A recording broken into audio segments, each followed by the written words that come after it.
Sejba allarmanti f'nofs l-abitat fil-qalba tal-parti l-antika taż-Żejtun. F'garaxx li jintuża minn mekkanik fi triq Santa Marija, waħda mit-toroq dojoq fiż-Żejtun, instab materjal splussiv u armi tan-nar mhux illiċenzjati.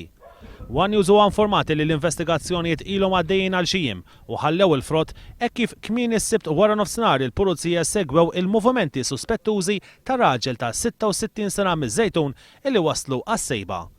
Wara li l-pulizija identifikaw il-post intalbet minnu fih l-assistenza tal-Explosive Ordnance Disposal tat-tielet Reġiment tal-Forzi Armati ta' Malta.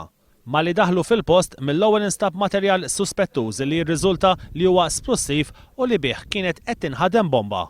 Għaldaqstant fuq il-post intbagħtu l-pulizija tat-taqsima tal-Klieb fejn sar tfittxija u kien hawn illi nstabu żewġ revolvers u pistola. Fuq il-post intbagħtu wkoll uffiċjali mit-taqsima tal-Forensika u l-Pulizija tad-Dipartiment tal-Investigazzjonijiet Kriminali. Il-materjal splussiv kif ukoll l-armi tan-nar ġew elevati u ttieħdu għal aktar investigazzjonijiet. B'din is-sejba kienet informata l-Maġistrat Consuelo Xerri Herrera li ħatret diversi esperti sabiex jgħinuha fl-inkjesta.